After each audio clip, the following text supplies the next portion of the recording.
So we'll go ahead and begin now. I'm so excited. I'm absolutely honored that we found each other somehow out there in the great big ether, and out there in the illusion, as we call it. That's right. We found ourselves in this creative dream.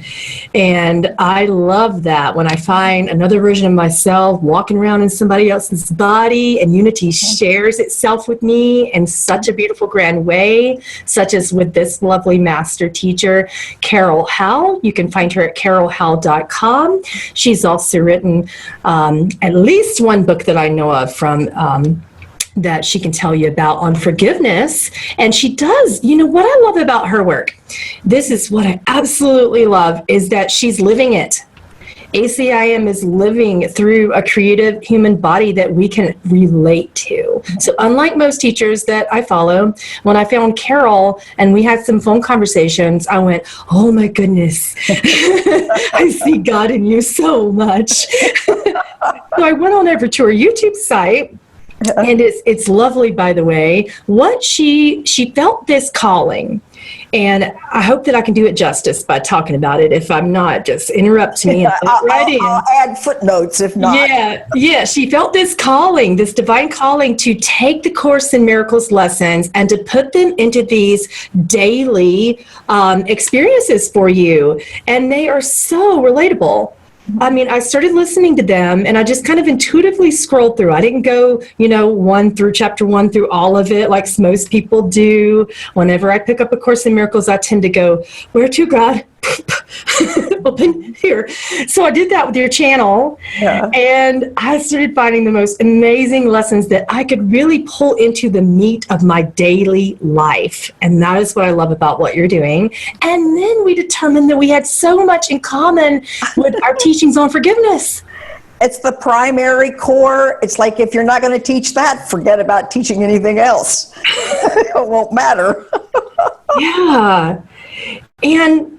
And then some of our discussions began to lead towards how forgiveness is relevant in a lot of these really great spiritual awakenings. It's what the New Age community calls it, I don't know what ACIM community calls it when we wake up, waking up from the dream. I'm not sure. I think awakening from the dream is exactly what it's called. There's a statement in the very early part of the text where it does a little bit of biblical quoting, and then it stops that after the first few chapters. But it says, the Bible says, and this is the quote in the Course, that Adam fell into a deep sleep, and nowhere does it say he ever woke up.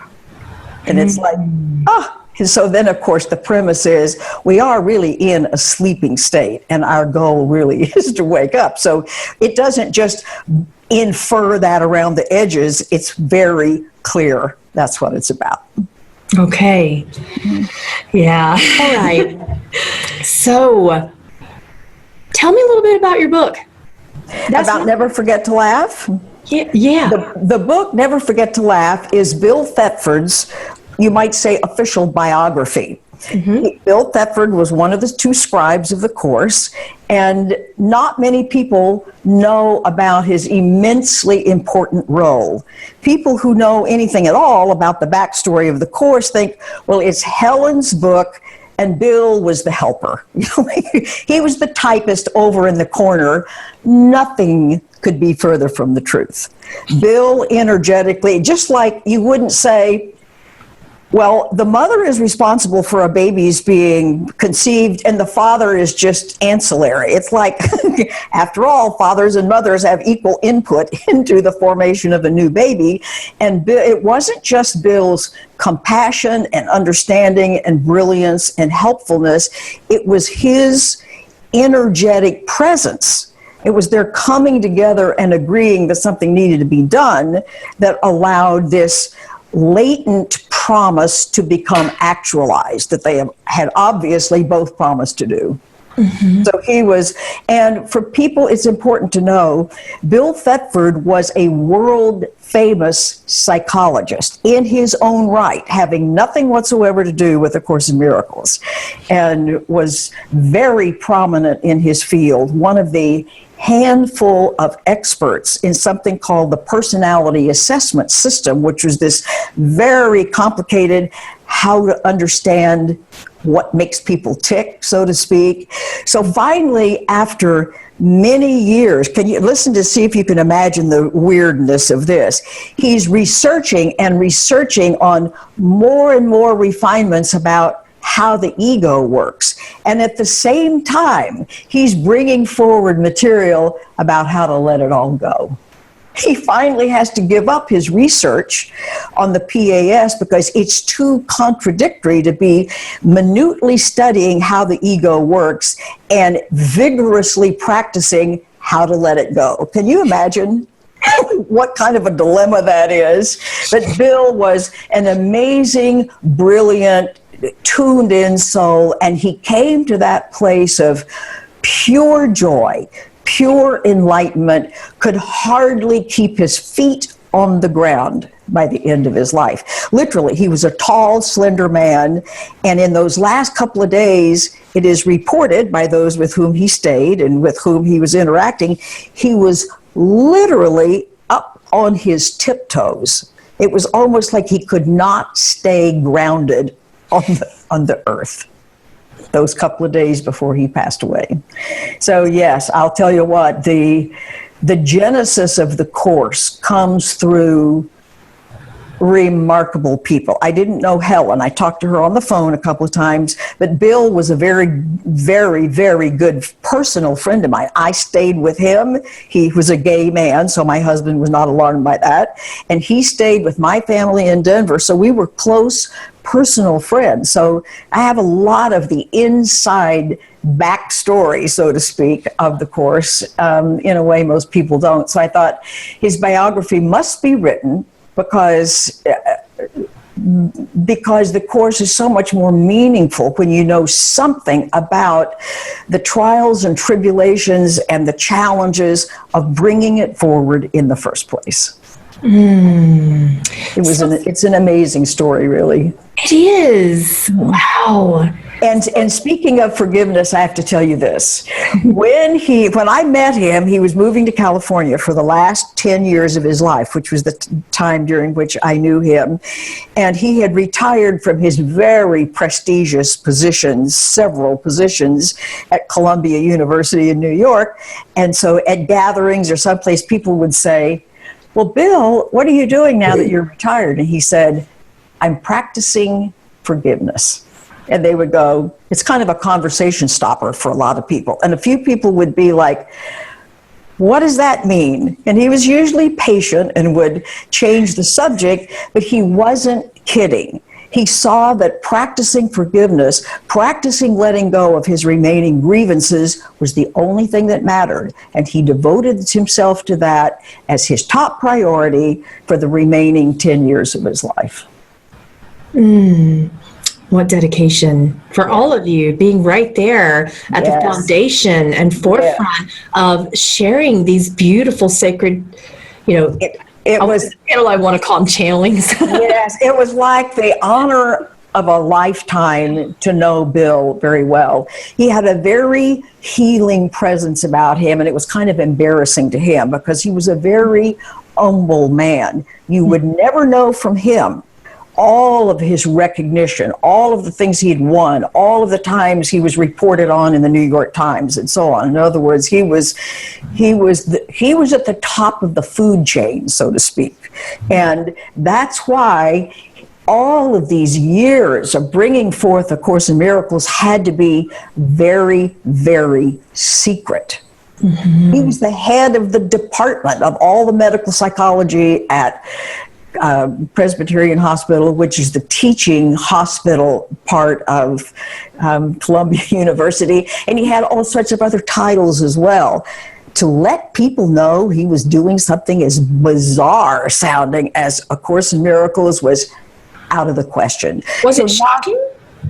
They would have been shocked. Of course they would have been shocked. This is a highly academic place. And in fact, because they were so highly regarded academically, at one point they said to the author, to the source, do we have to call this A Course in Miracles? Couldn't we call this something else? This sounds a little flaky. And the answer was no. The title is A Course in Miracles. Good for him. End of conversation. And how was it for you to be witnessing all this and be such an integral part, like there observing, holding space for all of this? And did you feel so connected to the Christ consciousness being at the foundation of all this? I bet you were just on fire. I was, especially the way I met Bill was so bizarre and so meant to be. I got some kind of a flyer from some organization that I had never gotten one before, saying that Judy Scutch, who was the promoter of the course and the first and primary publisher, was going to be in Denver, where I lived at the time, lecturing at a private university there, and that Bill Thetford would be there also, although he would not be speaking. Well, by the time this came out, I had been a student of the course for about 9 months and was just in love with it and devouring it. So when I found out these two people were going to be in Denver, I would have probably walked across town on my knees in order to meet them. And when we got there, we found this very strange thing. They had all the chairs set up outside on this campus with a makeshift, very nice, but a makeshift stage. But it didn't say anywhere in the literature that this was going to be outside. This was early May. Early May at night in Colorado can be cold. Well, nobody came prepared to sit outside in the cold. So after about an hour and a half with just a little tiny lightweight sweater, I was just freezing to death. You can see the preciousness of all this. Finally, I thought, I'm leaving. I got up, looked over, and thought, I'm going to find the first building I can find with an unlocked door and go inside, because I just can't sit out here any longer. So I walked in a door, and over in the corner is this tall, handsome man standing there by himself. No one else in the room. And I thought, that's Bill Thetford. So I walked up to him, and sure enough it was, and we had about a 10-minute conversation before everybody else apparently started to freeze. I think I started a stampede, and pretty soon they ended the thing early, and everybody else came in the door. But in that first 10 minutes, I felt such a connection. I had never in my life felt a connection to anybody like I did with him. I was kind of speechless on my way home. I'm rarely speechless, but I was speechless I didn't know what to make of this. And so I didn't do much of anything. And then I'm going to leave out part of the story and of what happened over the summer months. But finally, a friend of mine, it turns out, a very dear friend who is a Rolfer, was going to Tiburon, California, which is across the Golden Gate Bridge from San Francisco, to do some advanced training of his. So I thought, I'm going to write Bill a letter, because by that time I'd found out that's where he had moved to from New York during this summertime. What I found out later is that when I saw him in Denver, he and the Scutches were making their last final trip to California to see if they were really going to move there and make their final arrangements. So yes, indeed, they did a month or so later. And so I thought, well, I'm just going to write a letter of introduction for Jason and send it to the Foundation for Inner Peace and see if they can get together. Now, I did not know at this point, Bill was an extreme introvert. He was reading no mail. He was trying to have some relief from these years and years and years of putting all this course together. And a little while later, a week or two later, long before caller ID, my phone rings on Halloween afternoon. I'm getting the little kids ready to go out. And he had a gorgeous speaking voice. And he said, "This is Bill Thetford." I nearly fainted. He said, "I got your letter. And yes, I would be delighted to see your friend. And are you coming too?" And it was like, it's all the way through this whole thing. It was got to be more outrageous all the time. So then at first I thought, no, this is just for Jason. Then I thought, no, what do I mean, no? An invitation to come out and visit with Bill Thetford? I was like, how could there be anything but a yes? So I did. Amazing. 5 days, and with one of those days was with Judy and Bob Scutch, and Judy turned to me and she said, I know why you're here. She said, Bill needs to be socialized. He has worked so hard, she said, and she had always operated as his big sister, so she said, I'm bequeathing you Bill to take care of it. I thought, this is getting to be more bizarre all the time. I have never been bequeathed a person before, other than my family, but not even bequeathed. That just sort of thing happened. So that's how it came to pass, that I started visiting out there more, and he'd come stay with us, and it was an amazing thing. And he said early on, now we're talking about 1978, 1979, and one time in my kitchen, after the kids went to school, he said, I feel like we're supposed to do some sort of a project together. And we thought, what could that be? I mean, the course is barely out there. Hardly anybody knows about it at this point. And certainly nobody's writing about it. Nobody knows enough about it to write about it at that point. And because of my extroversion and his introversion, he didn't like to talk in front of groups. We thought, what in the world could a collaborative project be? So the years pass, he dies, and then we fast forward to quite a long time, and when it became apparent, I must write his biography, because nobody knows the backstory of Bill and his absolutely essential part in bringing it forward. And then I realized we are collaborating. It just happens that we're collaborating on our project, and I'm on this side of the veil, so to speak, and he's on the other. But I very much had a sense of his support. And as I was coming to the close, as anybody who's ever written a book knows, you don't start at the beginning and go to the end. You know, you write yourself notes and write things, and then you finally put them in the right order. But I knew I was finally coming to the end, and I said facetiously, Bill, what is the name of your book? And he said, because I was using just some sort of a temporary title. And he said, you'll know when you get to the end. And I said, I am at the end. I'm writing the last chapter. I'm just ended up, and he said, you're not at the end yet. And I said, okay, technically I'm not at the very, very, very end. Well, as I wrote the last sentence, it's either the last or the next to the last sentence, I found myself writing blah, blah, blah, blah, blah, and never again will we forget to laugh. And the words leapt off the page at me, and I thought, Never Forget to Laugh is the title of this book. And Bill was right. It's at the very, very end. And he was one of the funniest people ever. So it was so appropriate that he was able to be in that joyful place. And he was just a hilariously funny person. He was side-splittingly funny when he was kind of doing his thing. One of his favorite lines was, and he would say this with a big smile and kind of a twinkle in his eye, he would say to people who were friends of his, not to anybody he was doing official counseling with, which he really didn't do that much of, he would say, I know it's hopeless, just not serious. That was his kind of hallmark. Anyway, yes, Bill was an amazing person. Everybody would do well to know something about him.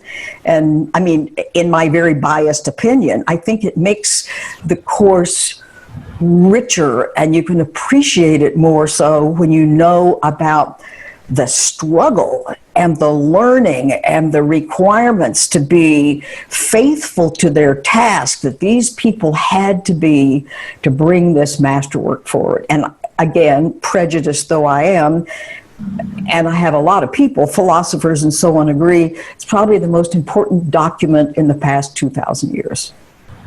You know, in terms of how it can change a person's life. Absolutely. That's a pretty big statement to make. I stand behind it. Right there with you. So tell me, going from that to writing the biography and now teaching these daily lessons about that, when you told me about that, it really touched my heart. And I know that everyone's curious, how did you go about that, really wanting to make A Course in Miracles palpable and digestible in a daily life way? How did you get inspired to do that, and why do you do it? I got inspired to do it really virtually. I think the first reading through the course, I thought I cried my way through it, not in sadness or in grief, but out of relief and out of recognition. Every single thing in here is true. I have read thousands of books, and I can tell there's that kind of knowing, this is true, this isn't. This is kind of an intellectual something. This is true, this isn't. The course was the first thing that I read all the way through, and it was totally consistent all the way through. It didn't contradict itself anywhere. And so I right away got into evangelical mode when I'd read it just once or twice and tried to look everybody, and a lot of people weren't interested. It's too big, I don't like the language or whatever. I finally got, this is way back in 1978, because I started it in 1979. So in the spring of 1978, I'm now ready. Come on, let's study this. So I finally found 14 people that were interested enough. So we had a study group. I then reluctantly at first agreed to teach a class, and then more classes, started an attitudinal healing center, read it and read it and read it. And pretty soon I had not planned to do personal counseling as a result of it, but people would say, could I just talk to you about this course? So after 10 years of, shall we say, on-the-job training. But once I read the introduction to that course, I knew this is it. This is my life's work. I know nothing is more important than this. And so I'm approaching my 41st anniversary. And in that time, I have done classes, workshops, sermons, business consulting, a lot of times presenting these materials to groups that if I told them these were principles from A Course in Miracles, they would faint and run the other direction because they thought would think this is the work of the devil, except when you hear what's in it. It's like, it was very fun to do those things where I was doing business workshops for organizations that would say, for instance, no meditation, no metaphysics, no anything is allowed by any of our employees. So coming as a mole into their midst was just pretty fun. And what did they think that it was that you were offering?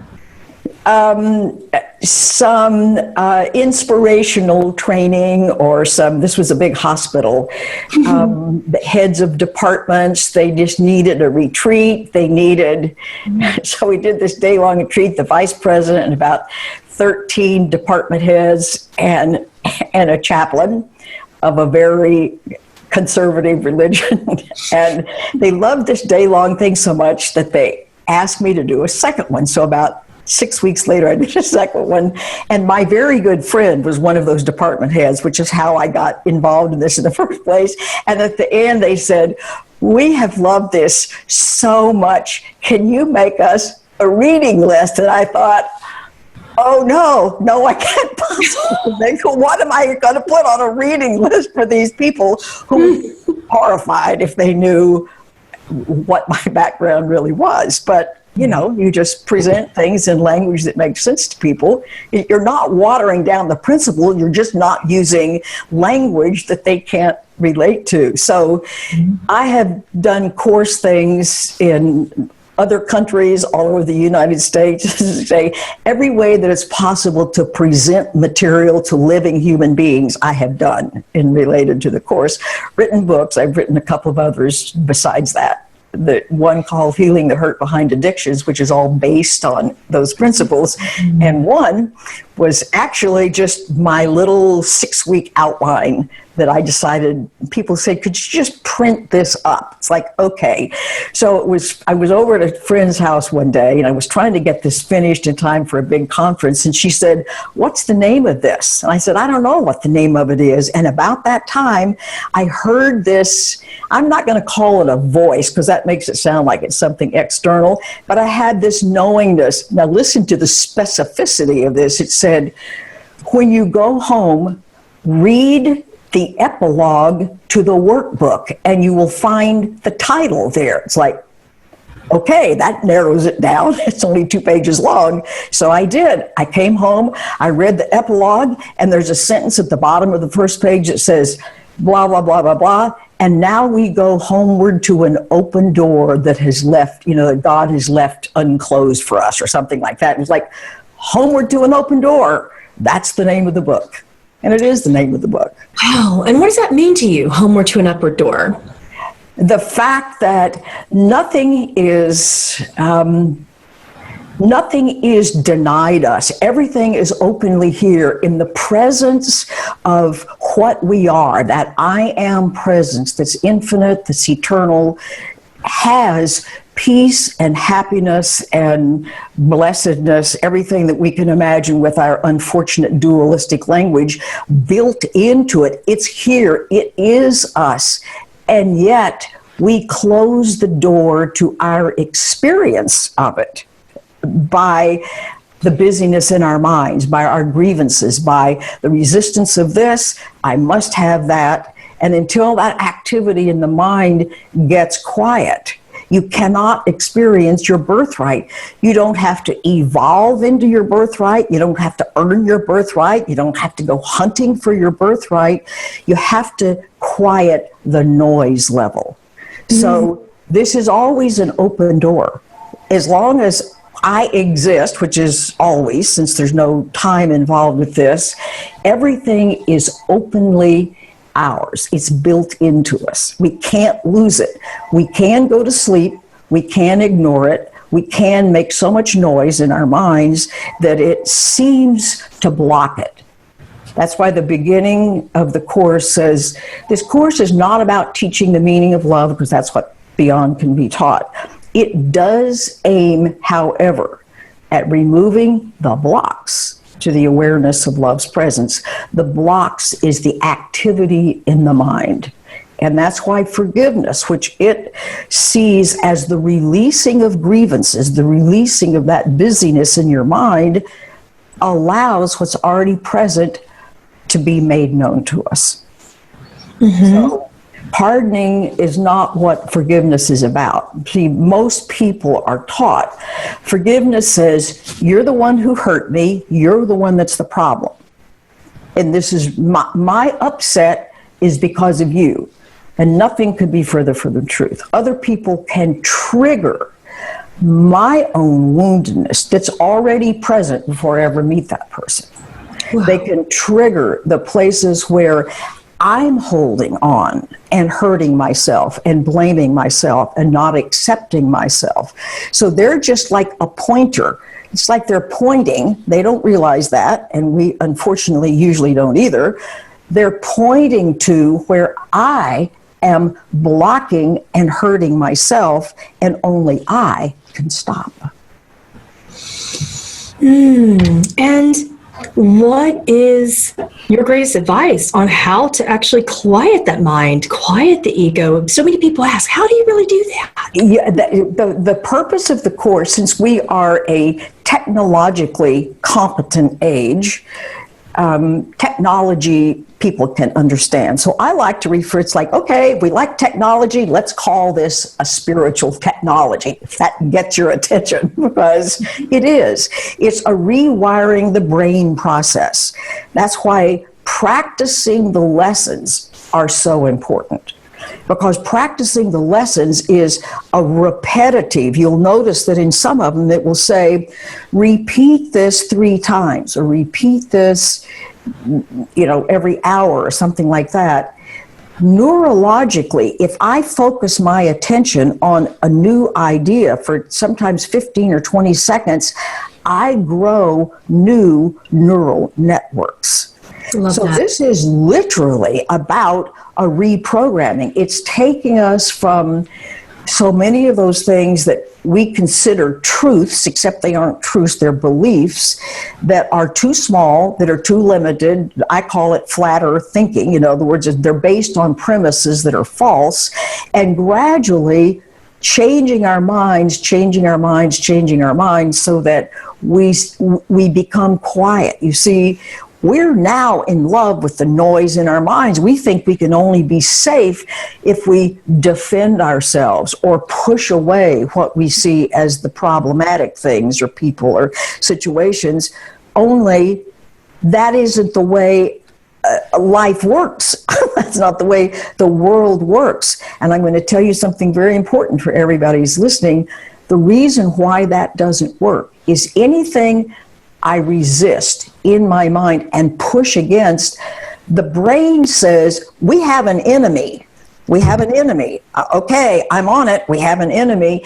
And it starts to dump the stress hormones, shall we say, the stress chemicals into the body, which then result in our emotional states. And then our emotional states we find upsetting, and then we try to go find, ways to make them go away. When we're now making my emotions the enemy, and I'm in this terrible closed loop. And I don't know why I'm in it or how I got in it. I mean, I know, but the world in general doesn't know. And so the course is about breaking this closed loop of resisting, being upset as a result, resisting more, being upset more, creating physical illnesses for myself, and so on and so forth. So this is like, stop, everybody. We want to just take a deep breath and day by day do those practices. If it says, I rest in God, which is retranslate to love, it's like rest, just settle for a moment.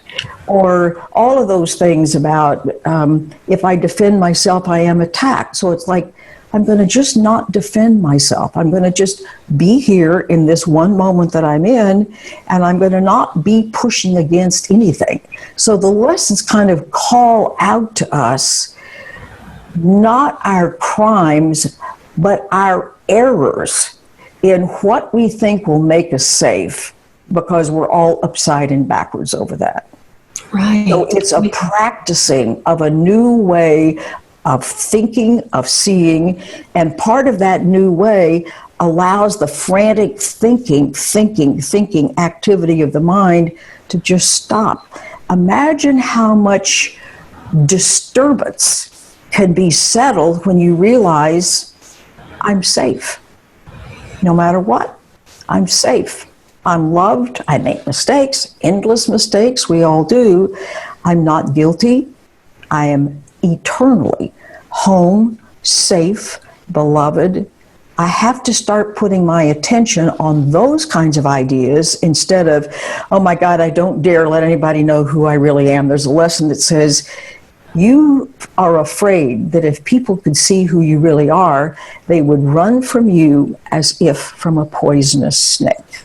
And you go, oh, well, that sounds very dramatic and extreme, except having counseled about it seems like 1 million people, obviously not, but nobody wants to be seen. Everybody's afraid of being flawed. Everybody's afraid that if anybody knows who they are, they won't have opportunities, they won't be loved, nobody will take care of them. So the Course doesn't just make up stuff that's unrelated to our daily experience. It knows all of those things we believe that aren't true.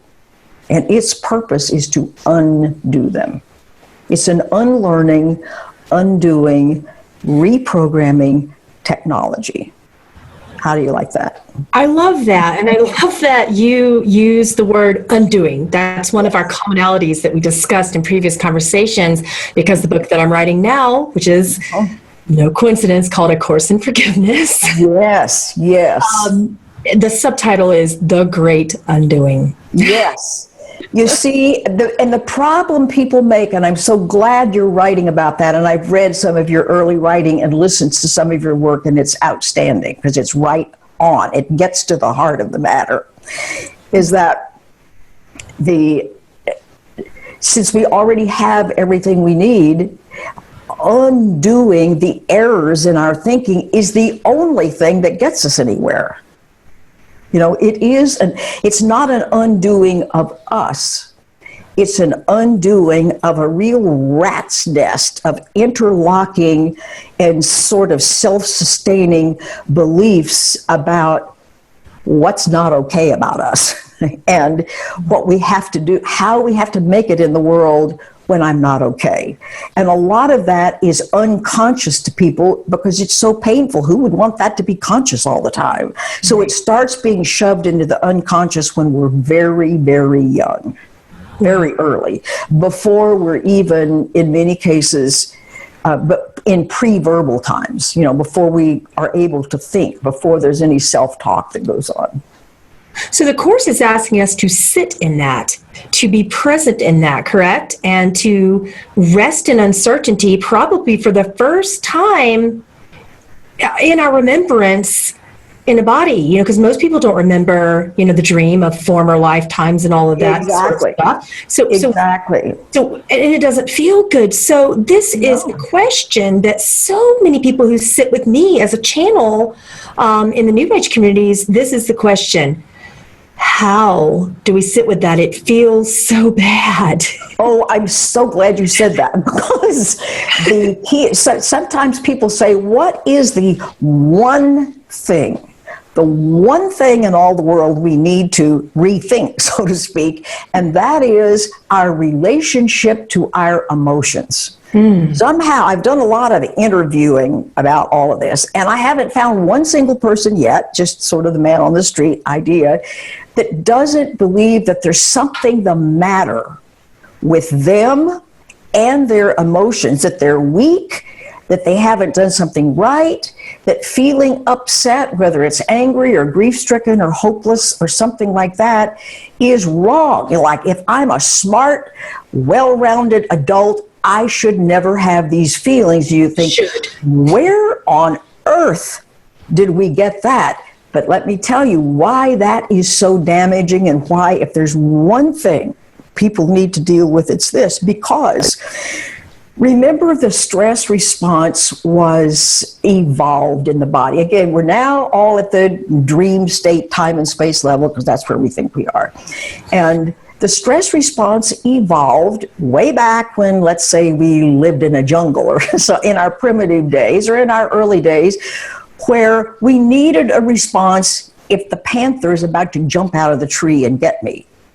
I need to have a system in the body that's going to help me stay alive. And that means my heart has to beat faster, so the chemicals have to get dumped in the body. My blood pressure's got to increase, my heart's got to beat faster. Non-essential functions like digestion, long-term cell maintenance have to stop for right now, because that's in my way. I can't afford any energy being given to those tasks. And so either I'm going to be eaten by the panther or I escape. Now, in those early days, it's like, okay, I escaped, the danger's over. And then the brain gets the message, danger's over, everything's settled. Everything go back to normal. So then life progresses, and we develop this sense of separate self. Now we sometimes think we're in a constant stress state, because what if people find out I'm not okay? It's like, and we're defended and we're worried. Well, the brain does not know the difference between a panther's about to jump out of the tree at you, or somebody might find out I'm not a good person. So now it dumps those same chemicals into the body, and now I'm upset, I'm angry, I'm whatever, and people don't know how to put two and two together. And now look at what we do. The emotional state, which is a chemical response in our own bodies, now we've decided it's not okay for these emotions, which I myself have created, although we don't think we did. We think somebody else did, but that's anatomically impossible, because this is a body chemistry thing. But okay, now I've got a third enemy. Now I've made my own emotional state the enemy. The brain goes, okay, it doesn't differentiate between enemies. Just anything that we push against or resist, it puts in the enemy category. Now, listen carefully. More of the very chemicals that are causing my distress, I'm now asking to have more of by my pushing against them. And now we're in a closed loop we can't get out of.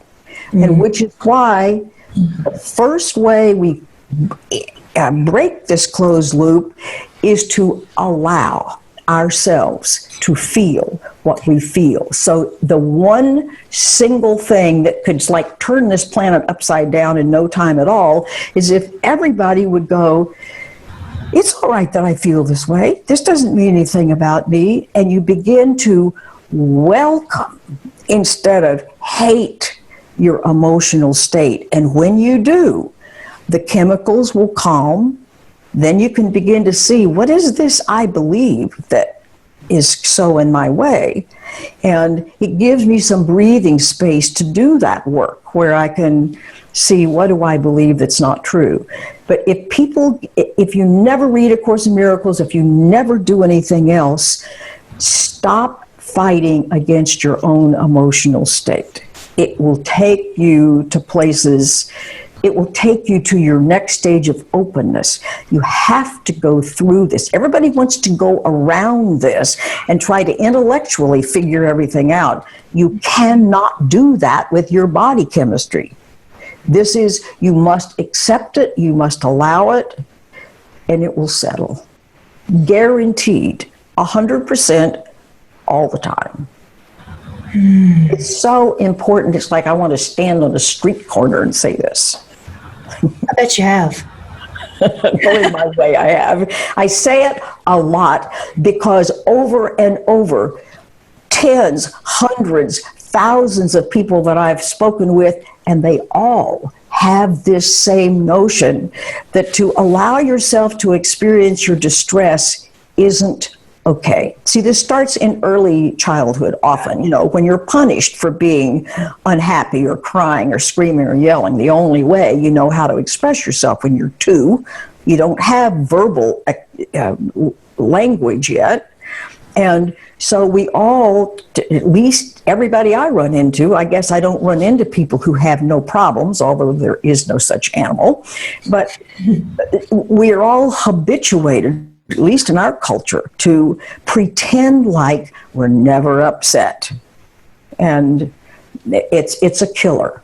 It destroys the body, makes you sick, you've messed up your body chemistry, and then you try to take some sort of outside pills to counter what we keep doing by not loving ourselves and others and the way we feel. It's all in our hands, literally in our hands. So many people who come to me would say, you know, because they are suffering from that post-traumatic stress, the high cortisol levels that have caused that alleged conditioning that society calls post-traumatic stress. I don't really believe that we are jars with medical labels attached to us. No. You know, settings are for washing machines, right? Not yes. I just want to put that out there, guys, for those of you who say, but I have PTSD, but I have anxiety, but I am, you know what I hear? I hear, but I am a victim. Absolutely. And I don't mean that in an insulting way. No one is the only thing we're a victim of is our own thought activity and our own programming. And since that's all within my purview to change, it's like I can hardly call myself a victim when I'm the one who's creating the situation, and then I'm pretending like it's somebody else so I don't have to take responsibility for that. And you know, there's a reason for that. Notice how much we use the term innocent victim altogether like that's one word. Yes. And because we fear, we have lost our innocence. If I can be the victim, somebody else has got to be the bad one. And it's as if we try to push our guilt off onto someone else, and how can I do that unless I'm victimized, which thereby makes them the villain. And the message of the Course is, hey everybody, nobody's guilty. We've made mistakes, but guilt would say you've ruined yourself. You haven't, you can't, you won't. Mm-hmm. The integrity of your own presence is never at stake. And because it isn't, We have to downgrade guilt to a mistake. And I like to downgrade it even more, which is to downgrade it to, it's my programming at work. I used to be a systems engineer with IBM. I know a lot about programming. I know a lot about debugging programs, and debugging people and debugging the logic in a computer program is like basically the same. Works just the same way. So it's a two-step thing. I've got to find the place where the logic is wrong and take it out, and the programming code, but I've got to replace it with what's correct. So the lessons in the course and the message of the course is to help us see the programming that's incorrect and replace it with something that continues to be more accurate about the unspeakable truth of us. We can't really speak of the truth of us. It is so vast and brilliant and beyond words, literally, but it points us in that direction. And then you might say, life takes us by the hand and continues to allow things to unfold. But doing the course is the groundwork. It's that first encounter with the things we really believe and how we must change our minds. Okay, so that provides for the allowances. It takes a commitment. So if you could identify for me, if you don't mind, what would be considered the programming? Would that be the guilt, the shame, the alleged sin that isn't true? Yes. You see, not only, and this is like even in our world of time and space kind of genetics and DNA research now, that at conception, we inherit, we will just call it wounding, because we inherit the fear and guilt of our ancestral lines. You might say, how come, Grandpa, you didn't do your own work and you kicked the can down to me? I'm being facetious, of course, but nevertheless, we all are born with, I am fond of saying, our little slice of the karmic pie to process on behalf of wholeness, on behalf of all of us. There's not individual karma because there's not individual people. In other words, that's part of the dream thing, that we're a separate thing. But between what we inherit, between the fact that we are raised by parents, most of which even to this day, even a lot of the younger parents do not know about early childhood development. They don't know how to help their children process and regulate their emotions when they're all upset. They just punish them for having them.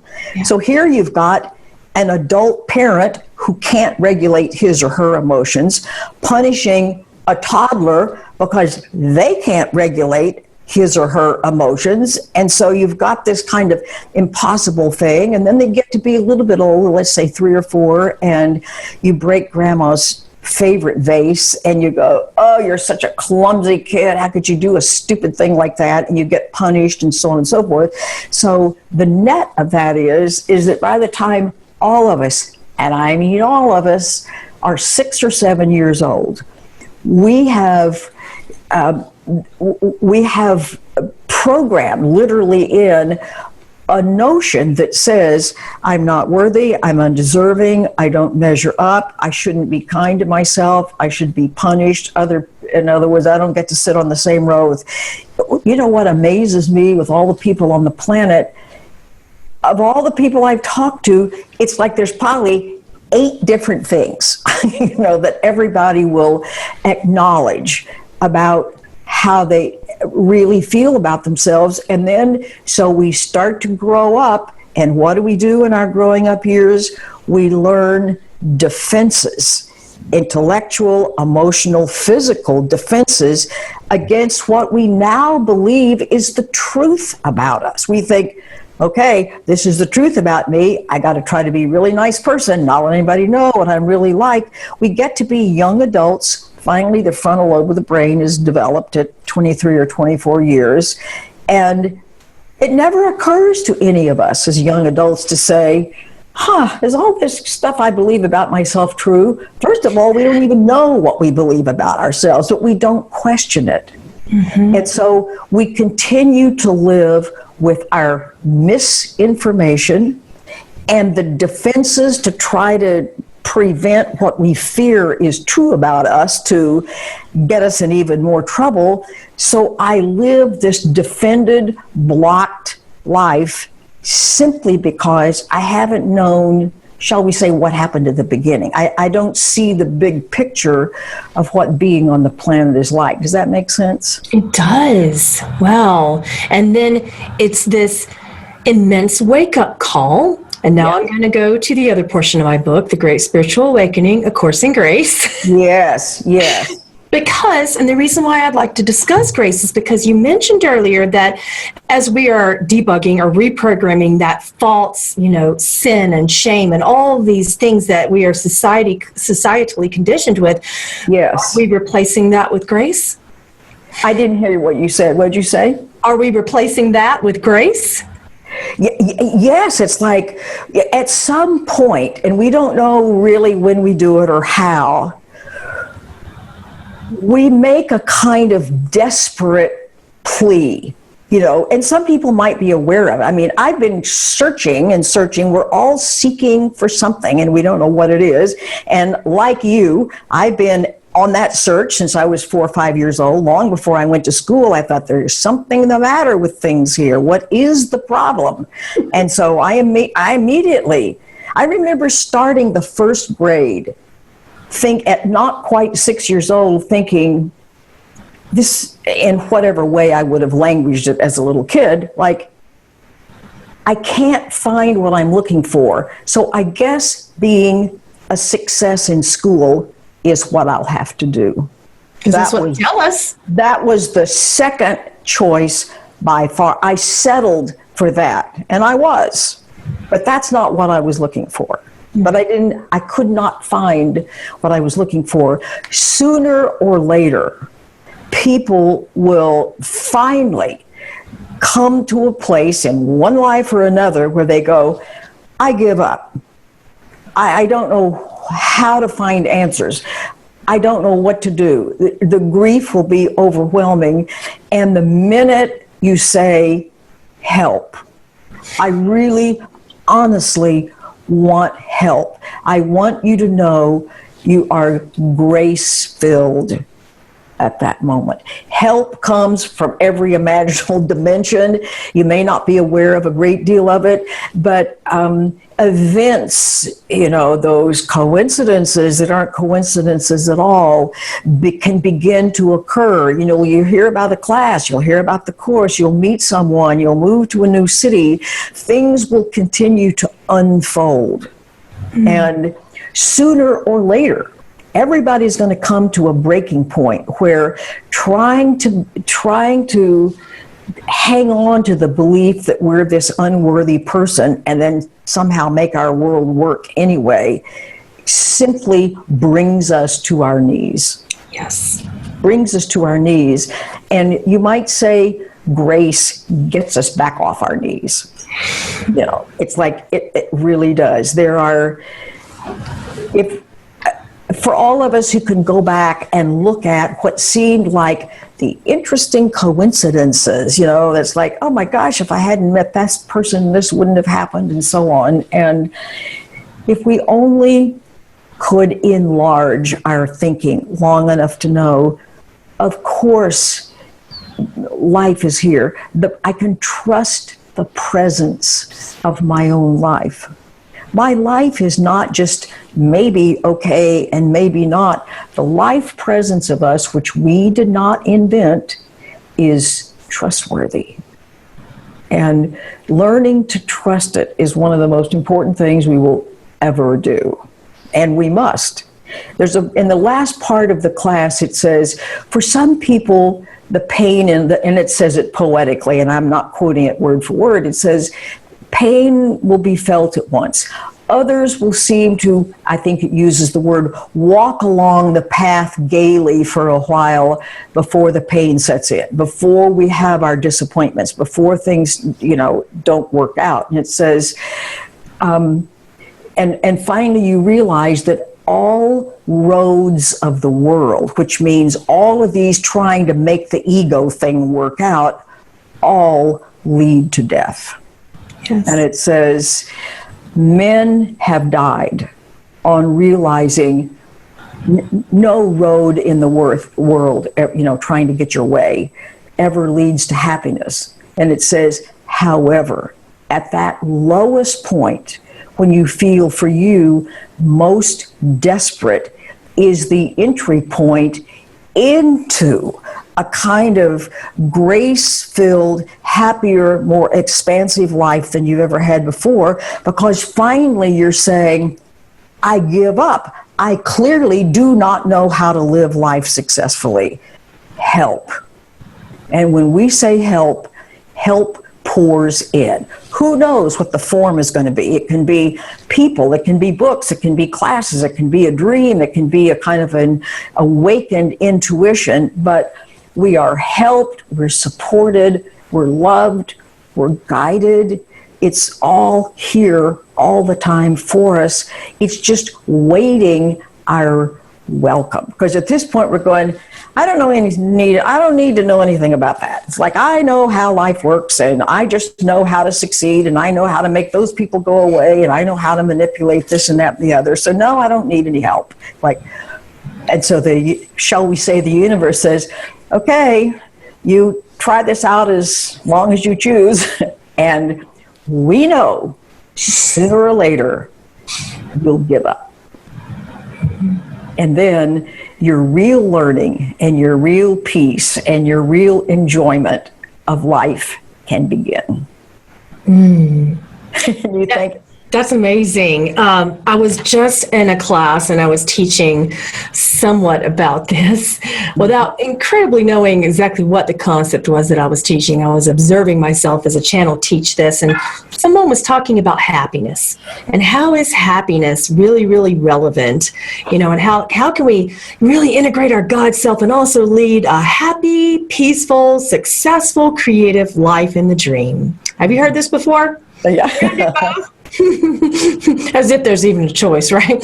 And and I was led to pull out my pen, and I didn't know why. Mm-hmm. And I said, this is everything you want. This is happiness. This is the job. This is your children being perfect. This is your body being perfect. This is your relationship being perfect. This is everything that you want. These are the wants. This is I get my way all the time story. Yes. And this is you. I want this. Give this to me. Squeezing it. And then how do you feel better? How do you actually know God? It's great that you've said that, because people believe that they feel happy when they get what they want. Let's say you're in love with somebody and finally you get to be with that person and it feels wonderful, and you go, see, being with this person is how you get to feel wonderful. I want this all the time. It's like, that's not why you feel wonderful. You feel wonderful because for a while in the presence of that person, you stop seeking. You stop seeking. It's the stopping seeking that feels good, not the attainment of the goal. Oh my gosh, there's so much confusion about that. Yes. But notice that sometime. Notice that when you're either someplace or you're at a concert or you're with somebody or you're planting your flowers or whatever it is that you love to do, that at the times when you feel content and you're crazy about what you're doing, you've stopped looking for something. Mm-hmm. And are experiencing directly instead. You think, oh, well then, why don't I just experience all the time directly instead of thinking I've got to have something be a certain way first? Well, no, why don't I just experience what's here right now with an open heart and with a goal of, I'm here, like the little prayer that's at the beginning of the course that was given to Bill early on. I'm here only to be truly helpful. So what if I just decide in the moment where I am? It's like the moment that I'm in right now is talking to you, and I don't know whoever else. And it is my most heartfelt desire in this moment that you hear some of this, that you allow yourself some relief from the self-imposed pain. It's like I'm a very elder citizen, and I will spend the rest of my life making this material as clear as possible, as accessible as possible. And when I do this, which is just, I spend all my, between writing and videoing and counseling and I don't know what all else, I spend a great deal of my time being present with what I love to be present with. And I highly recommend it. You know, whatever it is that so right now, there's not another thing I would rather be doing than being right where I am. And so when we can cultivate that, and the reason why is because my intention is to be helpful for those who want help. You can't force help on people who don't or still think, no, that's really nuts. I really know how it works. It's like, okay. But for those who go, I really would like to know how this works, that's my mission. And I love my mission. I wouldn't not have my mission for anything. And when I'm focused, whether it's this or whether it's something else, there is an ongoing sense of contentment. How could I not be content if I'm doing exactly what I want to do? With the intention to kind of broaden the awareness to everyone. So it's like, what's not to like about that?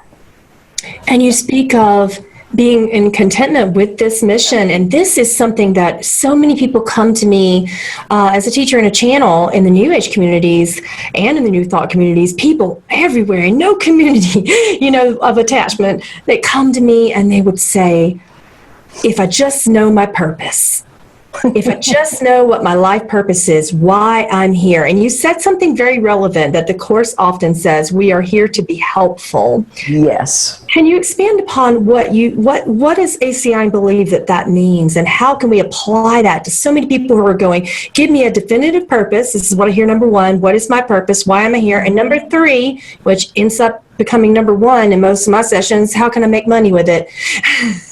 And you know what? The sense of abundance and the sense of being safe is what people want. So when people say, okay, Pamela, can you tell me how to make money? What they really want is, how do I be safe? Because we equate money with both power and safety. Like if I have enough money, I can create my safety. Is that correct? Yes, it is correct. I mean, that's what people think. Oh, okay. So you think, why did I just go for the safety first? Why did I go for, what do I have to do to feel safe? Mm-hmm. Well, you know what, I can't feel safe as long as I feel like I'm no good and everybody hates me. I certainly can't feel safe that way, you know, so that's why a lot of this programming is necessary. But notice what truly helpful would be, and that is, in wherever you are, whatever you're doing, if you want, and we're talking about in the case of people to, you know, person-to-person relationships, if you want the other person to feel safe, how are you going to be reacting? How are you going to treat them? If your goal is, I want you to be safe, wouldn't it be, I want you to know that I'm listening to you, I'm here for you, I like you. It's like, I'll give you like a really crazy example. It's like I live in a neighborhood where instead of having sewers down the side of the street, because it's kind of out in the county, people have drain fields and septic tanks, you know, for your waste. So every once in a while, you have to have those things pumped out and so on, like, I don't know, every 10 years or something like that. So they did that, and then there was something that had to be done. And so the second guy who came out was a young man, probably in his middle 30s or something like that. Let's say 35-year-old African-American man. And he was to come out and change a pipe, which turned out didn't need to be changed. But the point was, here is a young man I don't know who's come to perform a service in my front yard. And I love to do this, and I do it all the time. It's like immediately what comes to my mind, And this is not a chore. In fact, I wouldn't say it comes to my mind. It happens so naturally that I just know I want this man to feel happy and comfortable and included, and that he is at the moment my friend.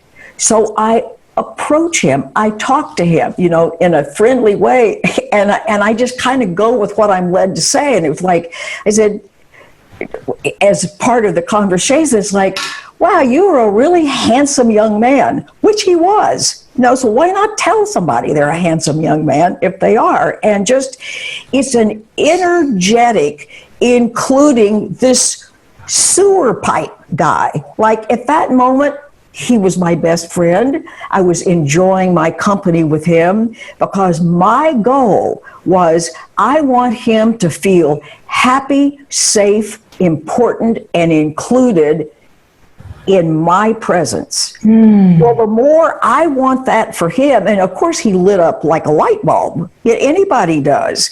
And when that's your goal, no matter what is happening, you feel great. So do they. It's helpful. Sometimes those little tiny things can undo an amazing amount of programming. There's a very, very quick story a long time ago when Jerry Jampolsky and I used to work together. We ended up knowing a fellow in Washington, D.C. who was with the World Bank. And every once in a while we had to know something about Washington, and we talked to him. So I had a few conversations with him. Jerry and I had conference calls. I maybe talked to him 2 or 3 times. I maybe met him 3 times in person. And this is over, let's say, a 4-year period. So this is like very, very brief encounters. Well, in 1984, shortly after Easter, I received a postcard from this guy, a postcard from Rome, because he traveled all over the world. He said, I was in Rome over Easter Sunday. I always cry when I think about this. It was so important to me. He said, when I heard all those church bells ring on Sunday morning, it reminded me of you. And signed his name. And I was so touched that somebody had written 3 sentences on a postcard, a man that I don't know well enough that it could have been like, oh, he knows my personality kind of thing. In other words, he was listening, he was paying attention. He saw, because I thought, that reminds me of me too. And it literally changed my life. There was something about the confirmation from that 3 lines on that postcard. I stopped doing something I was doing and I started doing something else. It was like a postcard, somebody deciding to just write out their thoughts and mail it, took me to the next chapter of my life. So you never know what happens when you spend 5 minutes with the young man hovering over the septic tank, or any place else, or in any country, when at that moment your intention is to be kind to them and to want them to know their value. That's the key, because we don't feel value. And so I do that all the time, not because I'm being a virtuous person, but because I get a kick out of it. I'm the one who enjoys this the most, and whoever is the recipient of it enjoys it as well. And so those are the simple ways that being truly helpful, you'll get it. If it's to say something, if it's to write a postcard, if it's to, it doesn't matter what it is, if you're present and trusting, you'll know what to say or what to do. Automatic. It's built in. Guidance is there. Intuition is there. And it's fun. It's really fun to be with your fellow human beings and simply love them. For no reason. It's not like, I hope he does a really good job with my septic tank. In other words, in fact, he ended up saying, you know what? There was a mistake here. You don't have to have this line replaced. After all, it's already been done. They just didn't see it, the other people who came out. So it was like, well, that's good news. Yeah. That saved me a few $100s. So that was great. And I was pleased about that. So, but the real gift was enjoying the look on that man's face when he started to smile, because he was being acknowledged. And it's a win-win for everybody. What if you spend your whole day doing that? Enjoying whoever you're with. I do. Yeah. Well, you know what that's like, of course. Yeah, I have a similar way because I'm here for compassion. Yes. That I feel is my mission. Yes. To be an example of compassion, and I like to show compassion. And for those of you who have sat with me in person, you understand that I can't stop hugging you. Yeah. My way of expressing compassion, and I'll tell you, it's why I'm not in a relationship. Pretty much, it's why I'm not, married. It's Yes. I'm incredibly, and I don't mean anything overt by it. There is Yeah. no attachment to anything. I am in love with the world. Yeah. I love to put my arms around the entire world. So when you see me in person, if you were here right now, I would have hugged you before I said hello. I'm sure. So it can be, and I would think that some people would get uncomfortable with it, and I haven't had it happen yet. And I think because I just feel so comfortable in showing people that I love them, Yes. that I want them to feel love. I want them to feel this compassion. And I was wondering how you felt about how compassion relates to forgiveness. Oh, it's intimately involved with it, because since forgiveness, if we could just, revamp what we think forgiveness is, which is just clearing the noise out of the way and becoming more and more intimately acquainted with what we are, which is love itself, then compassion is what we are. So you might say, compassion is self-expression. It's what feels good. It's that the part of the word, the COM part of compassion, it means with, like with passion, with connection, with oneness, with wholeness. It's just what all that, it's like, I hear you, I'm listening to you, I understand where you are, what you want, where you've been, I'm one with you. So it is connection. Yeah. And would you feel that it causes people to feel safer? Yes, yes. That they can connect. Absolutely. I mean, since people feel unsafe because they feel not okay, then the antidote is to make sure that they're very, very clear. You appreciate them, you're listening to them. One of the most important things you can do is to listen to somebody with no agenda.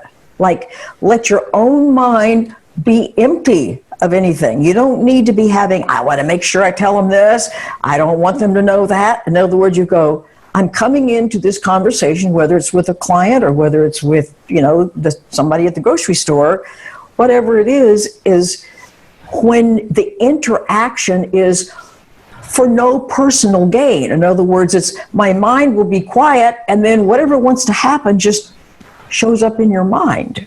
It's like it makes it so easy that way. And how does that connect to acceptance? Well, acceptance is not resignation. That's a word that's greatly misunderstood. We tend to think, okay, I'll accept the fact that I have to do blah, blah, blah, whatever it is. That's not acceptance. That's resignation. That's saying, I've given up trying to fight against it outwardly, but I'm still fighting against it inwardly. I don't like it. It's not okay with me. So acceptance is kind of opening your heart, opening your arms, saying, well, yes, this is here. I have no objection to this. In other words, it's an allowing, it's a word that is so misunderstood, like forgiveness, that it takes a while to get the baggage that's attached to it like Velcro kind of off of it, to go, acceptance is just whatever is here right now is fine with me. And you may not like it. See, this is not a judgmental thing, because if something is happening that is a tragedy in your family, you're not saying, I'm thrilled about this, I love this, this is just what it's not saying that. It's like, this is what is, and there's no reason at all to fight against it because it's not hurting me. In other words, and we fight against things that we think are hurting us. The only thing that's hurting us is what I'm doing internally to myself. So you think, if I can go, here's where I am, listen to this carefully, everybody. What acceptance is, I don't want to have to be wanting something that's not here. And I don't want to be pushing away something that is. I want to stop the wanting and stop the pushing, stop the adding, stop the subtracting. And it's like, right here, here's what's so. I know. And you can feel everything settle. For one thing, you're telling your brain, there are no enemies to fight against here. There's not a lack that I'm trying to supply. There's not a something here I've got to get rid of. It's like, everything's fine. It goes, great. And the cortisol levels can go down, and I can feel comfortable, and I can feel content, and all is well. Now, the minute I start not accepting, that means I'm judging, I'm resisting, I'm telling my brain, we have an enemy at the gate. It goes, okay, I'm on it, dumps those stress hormones in, stress chemicals in, and now I'm back into the old closed loop that most people live in. This is about breaking the closed loop. It doesn't serve you. Does that make sense about acceptance? It does. And I'm hearing the human conscious collective voices who are listening going, but it's not okay because it hurts. And you go, okay, then what we have to recognize, yes, it hurts. Now, what is the real healing of the hurt? The real healing of the hurt is I allow it to be. Have you noticed how pushing against hurting doesn't help? Ultimately, it's always going to make it worse. So you go, first of all, notice our prohibition to hurt. I'm now speaking of emotional hurt. We can talk about physical hurt as well. But you go, okay, so I'm in pain. I will be so here for myself while I'm in pain. I'm not going to you see, we've decided, as I mentioned earlier, being in pain is the enemy, shouldn't be happening, and I just make it worse. I literally throw gasoline on the fire when I do that. So if I want to serve my healing interests, I have to start at first base, which is allow yourself to feel hurt. And cut away the story about what you think the hurt is about. Because whatever you think it is about is a trigger only for hurt that's already here. Remember, some we inherited, some, in our confusion, we've continued to exacerbate as we've gone down the line. But it's my hurt. I have to heal it. And the first step in healing it is allowing it to be. That allows things to settle. So if you're not going to allow your hurt to be, ask yourself, why not? Why do I refuse to experience the experience I'm having? Because this is the experience I'm having right now. So why do I so dishonor myself that I won't let myself experience what I'm experiencing? It's like, oh, I hadn't thought of it that way. I keep thinking of it as I'm hurt and it's somebody else's fault, and so I've got to be figuring out revenge and blame and who did what to whom and so on. So the key is, if you're going to feel your hurt, cut away the story about what you think the hurt is about, because it's never about that. Mm-hmm. It's about a wound, as I say, that was already in place before this person ever showed up. The situation, whatever it might be. Mm-hmm. And you see, what I always say is, don't take my word for it. Try it and see. Mm-hmm. I never tell anybody anything that I haven't tried and found to work. I'm not going to say, you know what, on page 342, it says this. I have no idea if it's true or not, and I hope it is. I'm going to tell you this works only if, from my own immediate experience, I know it works. I know it works. Can you speak a little bit on human reactivity versus God response in relation to this? Well, you might say God response is the following your intuition, listening for your guidance instead of, okay, I know what I should do with this person when they behave this way. I should recoil, I should defend, I should either physically or emotionally or verbally or whatever it might be. But the only response that ever makes any sense is what you will call the God response, or what I would call my intuition or my guidance or my sort of the voice of my own presence or something like that. That's what's going to keep you safe. I did a Facebook Live thing, I don't know, a time or two ago. I'm experimenting with that a little bit. And here's an example about you listen to what's going on, you stay present. I was stopped at a stoplight on a very busy street, 3 lanes of traffic each way. There was a truck ahead of me that had appliances in the back of the truck. And closest to the tailgate, which was down because it couldn't be closed with all that stuff smashed in there, had straps and so on across the back, was a washing machine and a dryer, and I don't know what was other up closer to the cab. But I could feel the fury in this truck. I could tell this guy whoever was in there was furious. I could feel it in my car. And so I could see him look in his rearview mirror over here. So I could see his face. He was like on fire. He was so angry. And I thought, wow, this guy should hardly be on the road. He's going to be a rage guy on the road. So the light turns, we start up. Again, this is a very busy 3 lanes of traffic each way. I'm on an inside lane. We go about 5 or 6 blocks, so we've picked up speed back to 40 miles an hour over in this very clear knowing, not like an external voice, but a very clear knowing says, start to slow down now. Get space between you and that truck because that washing machine is going to fall off the back of the truck. Now, I'm not seeing any evidence. This is not coming from my eyes. Everything looks perfectly normal.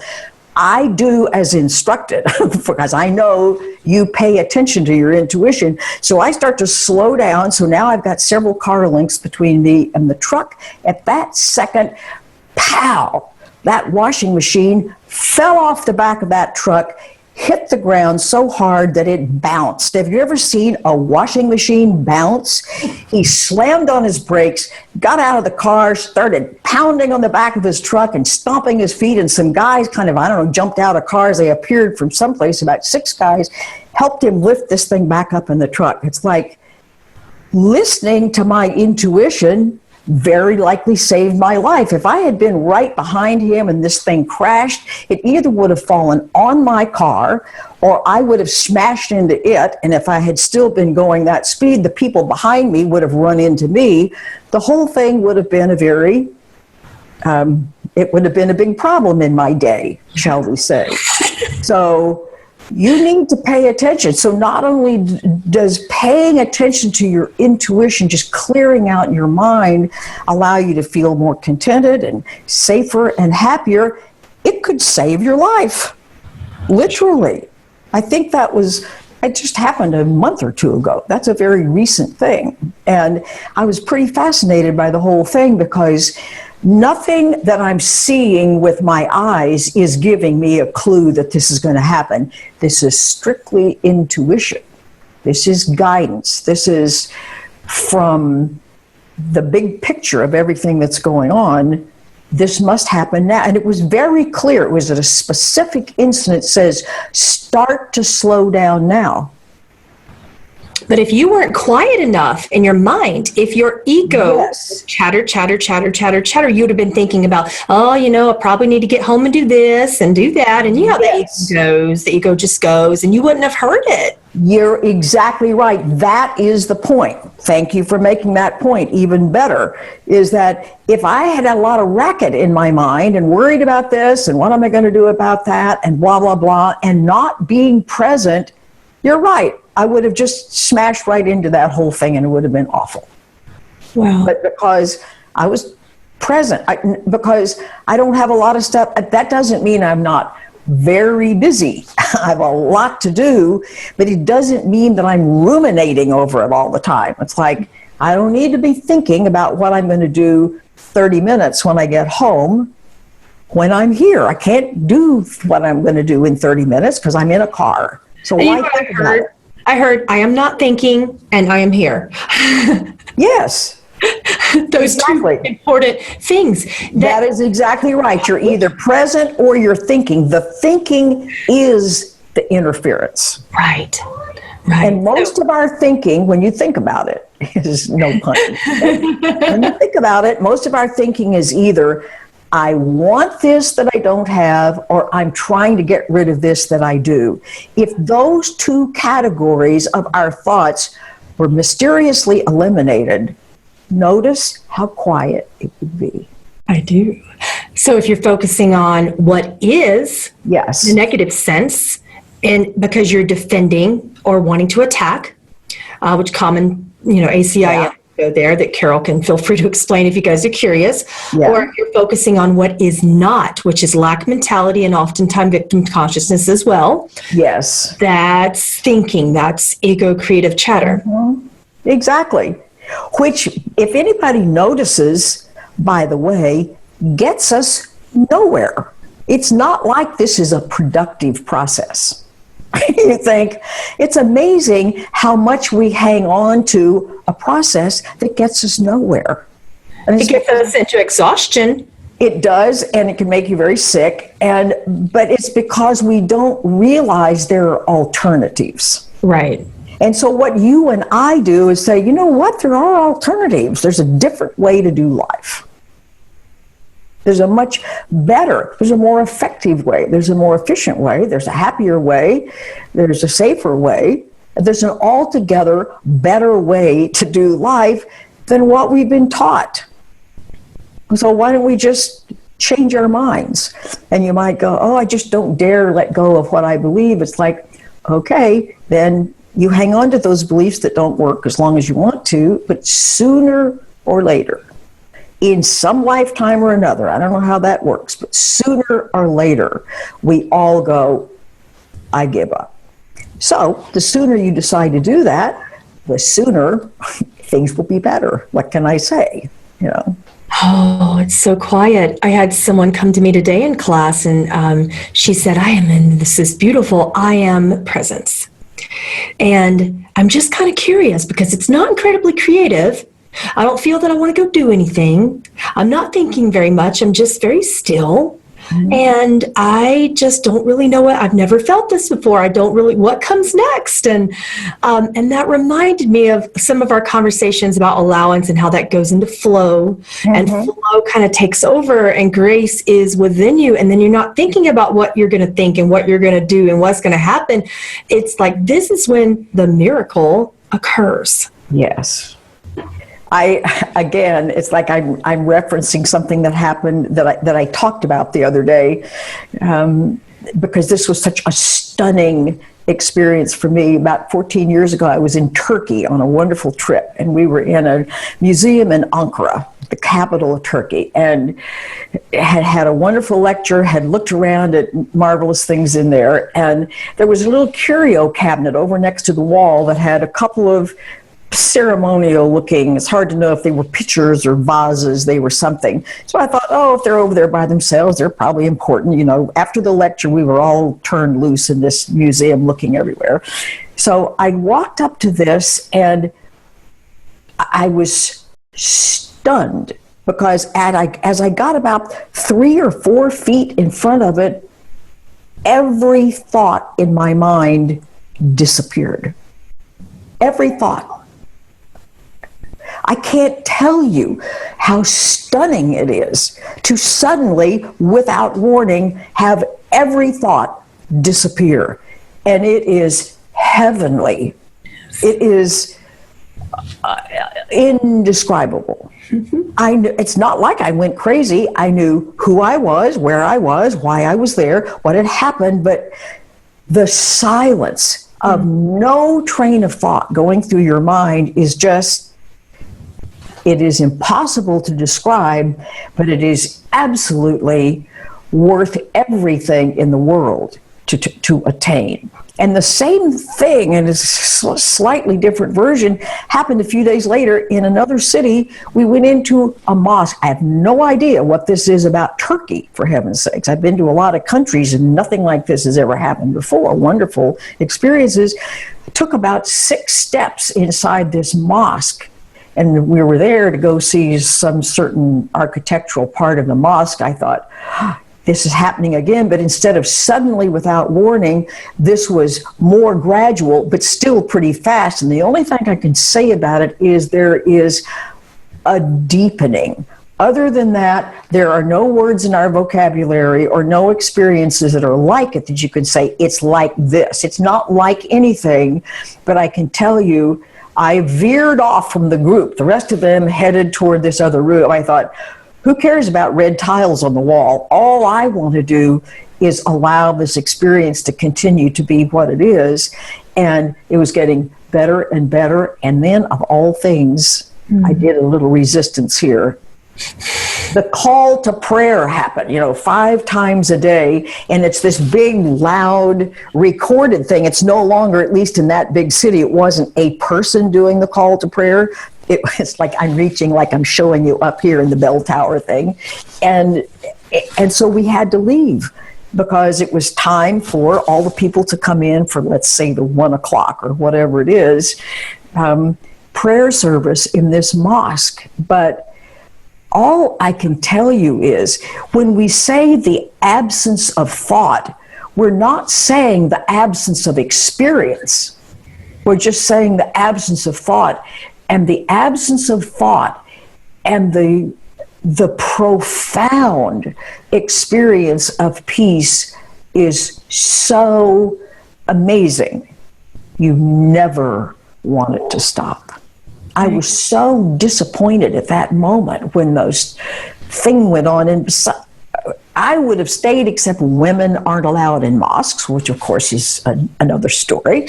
But nevertheless, we had to put on our shoes and leave. And I was like, oh, I could have stayed there the rest of my life. That's how delicious peace of mind actually is. That removal of thoughts. So whatever we have to do, whatever we have to learn, whatever we have to feel, whatever, to allow peace of mind to be our highest goal, I'm telling you, it's worth it. Whatever we have to undo in this case, right? We undo, we forgive. All of those things that you said, we forgive, we accept, we allow, and then I can only say this was a moment of grace. This was given. I wasn't asking for it. I wasn't looking for it. Apparently the stage had been set, and as I say, I don't know why Turkey. I don't know if I had past lives there or whatever, which is not really an explanation that I'm not interested in that kind of an explanation. All I know is it was a gift of grace.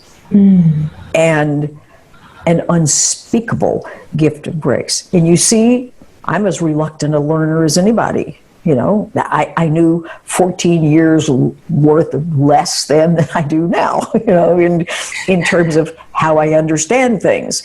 But it's a gift that's freely given when we make the space for it to occur. That's just sacred to me. Those words are beautiful. Thank you for sharing. And it's so touching to know that sacred possibility. I recently had an experience as well. I don't settle my mind as easily as most. And my ego is incredibly joyful and chattering and just, whatever it is, it's still chatter. And I wanted to just kind of know what that was like. And I love the frequency of wonder. I don't know how this comes up in your work, the frequency of wonder. I love that word. And I'm often saying, I wonder if, and then something major happens. And then everyone around me is going, well, you know what happens when you say you wonder, all these things happen, and you've already evidenced just to yourself and your creative environment. So I was doing that thing with wonder that I love to do, and I kind of got really quiet inside, and I said, I wonder if I could feel that. What is wholeness? I wonder if I could feel just really complete in God's love right now. Well, what would that be like? And a mantra came on. I love sound and music, and this is the way my head stops. This is when I hear something that sounds like God to me, and then I can feel and my heart opens up.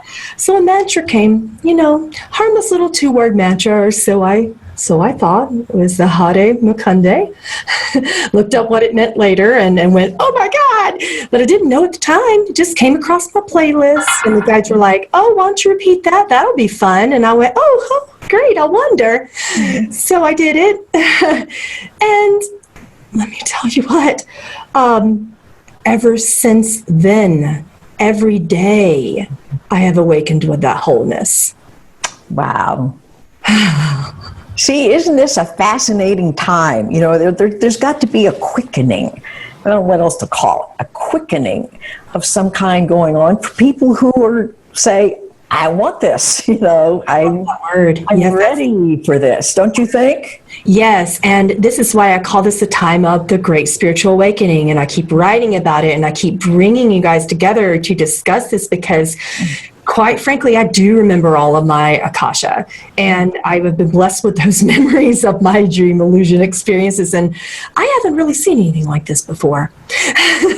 You haven't seen what before? Yes. In 4,000 years of being incarnated and reincarnated and having experiences and creative illusions, as you call it in ACIM, I have not experienced an awakening like this. I have not experienced one of such profundity and such wholeness, and the possibilities of that are beautiful. Yes, they are.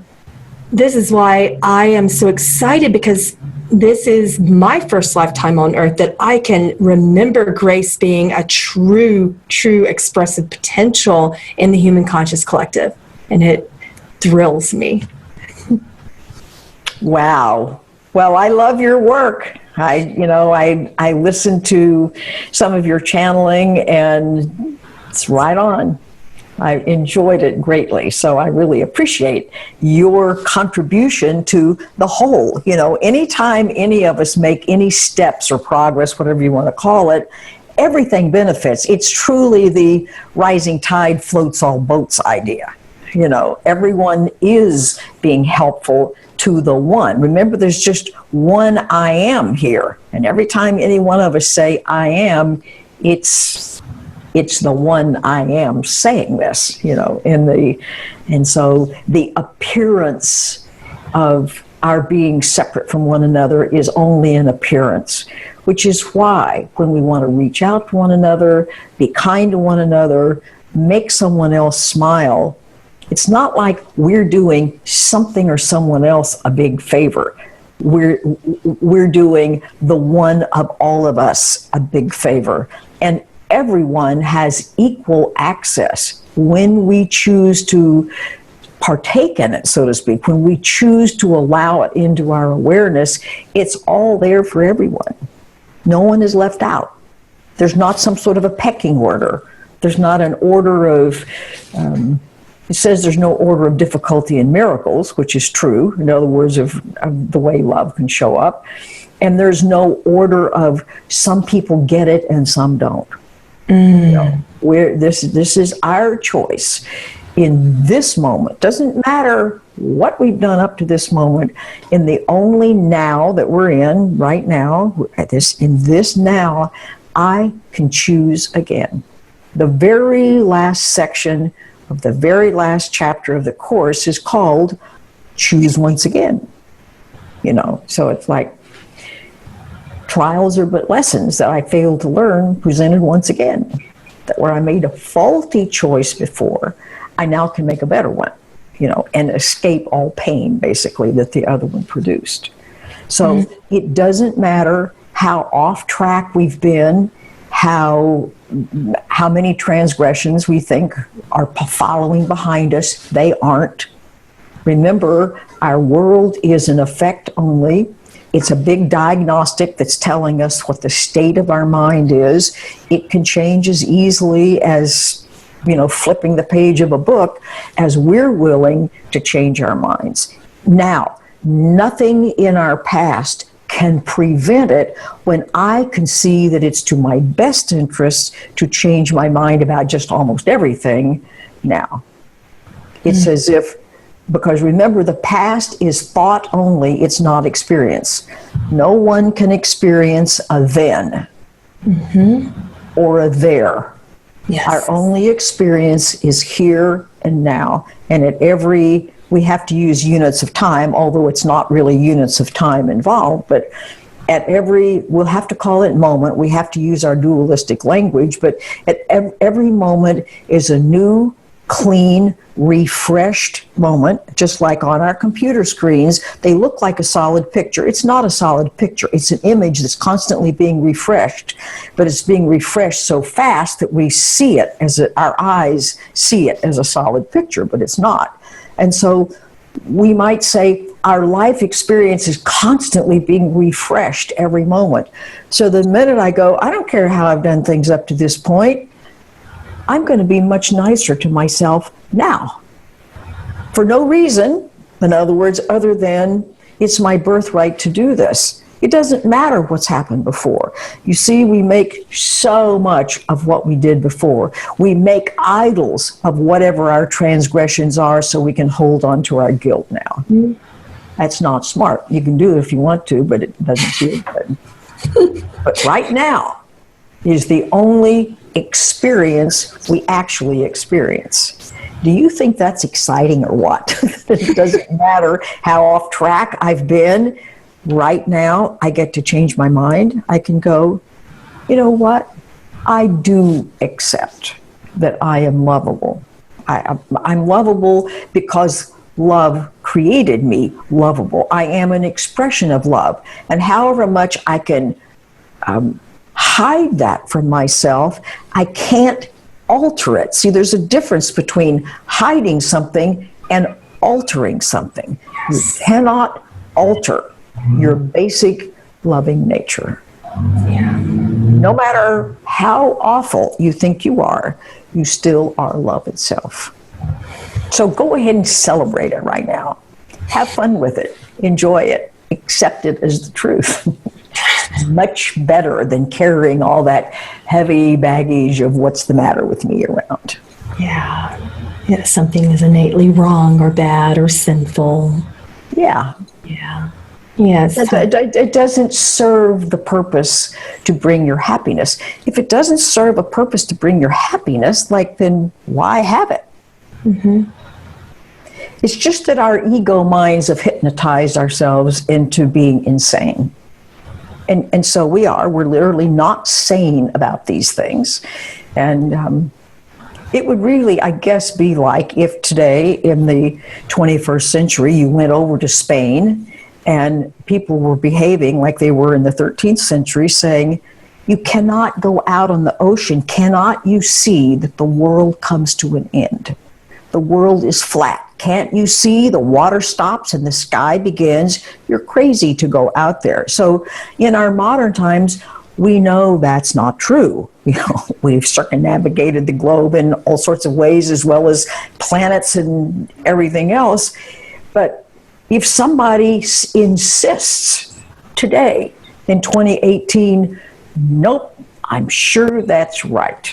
The Earth is flat, and they're going to limit themselves to an antiquated notion that's been proven to be false. You have to go, I think they must be crazy. And they would be.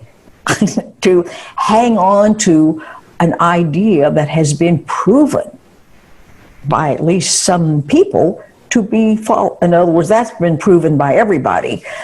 So many people have proven to themselves that when you change your mind about yourself and what your goals are, your life gets better. There are enough people who have proven that to themselves. We should just learn from them. We should just look around and say, people who are kinder to themselves and other people their lives seem to be happier. You know, I think there's a cause and effect relationship there. It's like real simple cause and effect stuff. We can look around and connect the dots that way. And observe, yes. Thank you so much for being here. You're surely welcome. I love it. What can I say? Guys, this is Carol Howe, Master ACIM teacher and author. I love her work. You can find her at carolhowe.com. Is there anywhere else? YouTube, we have Carol Howe on YouTube. We have Carol Howe on Facebook to get some. Yeah, we have tons of stuff on YouTube, and we've got a couple of, besides a lot of free material, we've got two really nothing like it kind of online programs. One of them is called See How Life Works, which is 16 hours of video, a great big workbook where all of these major principles and practices of the course are laid out. Animations, big teaching props. One of them is 16 feet long. I mean, big. This isn't like a little something sitting on a table. I teach to a class, and we've gotten fabulous feedback that finally makes the course accessible. Whether you're a brand new student and you don't know anything about it, or you've been at it and you go, this is so hard, I don't know what this is about. Well, this makes it simple. It makes it much easier. It makes it a lot of fun. There are a couple of places in there that are hilarious. Whoever thought of the Course in Miracles as being fun? In the sixth one, I thought I would have to bring the whole thing to a close. I laughed so hard I couldn't talk. I remember. It's a hilarious part of that because of some dynamics that are going on with people. And then last year we filmed an online course with Dr. Jerry Jampolsky, who many of you will know as the founder of Attitudinal Healing, which was based on the principles of the course.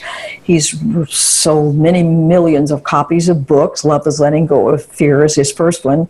This is the first time, although they've spoken in 60 countries and they've written all their books and so on, it's the first, and been interviewed on radio and television, it's the first time they have ever agreed to be part of a conversation. So the three of us have created the second attitudinal healing program. And it's the only time, for those of you who know about Jerry, it's the only place you can ever see them in this kind of a very intimate conversation. Plus I do a lot of teaching about these principles and so on. So they're kind of, that's really a historical document because Jerry's now 93. There's never, ever going to be a document with him in it like this. So that was really fun to make. So do come visit us. And there's tons of stuff on YouTube, all of those lessons. There's podcasts and there's counseling sessions with people and so on. So you'll good. It's really good. There's a little something for everybody there. Yeah, Carol gave me free access to See How Life Works, and oh my goodness, I think that I completed it. I know she said it's 16, but it felt like 2 hours for me. Yeah, because I just couldn't stop. You know how when you pick up a course or a book and you kind of get so immersed in it and it becomes your heart and you can't stop and you feel that you just can't no matter what you do. I'm like, oh, I gotta go feed some kids now and go do some laundry. And then I get them like situated and I'm like with it again. I'm like, I can't put this down. I can't stop. You know, one of the funniest things is we all know there are usually more women than men interested in things like that. So I've heard from women who say it's like their husbands are off someplace else, you know, and I guess they're here and they come in and they'll go, what is this about? You know, and some women say, I can't believe this. My husband actually came and said, could we watch that again? Could we watch this? And I thought, but it's the kind of the amazement on the part of these women that their husbands, who they think aren't interested in anything like this, suddenly say, can we do this again? Which I just love. I mean, what's not to love about that? Oh, my kids, although they're different than most people's kids, were trying to sneak in on the action too. So it was really, really interesting.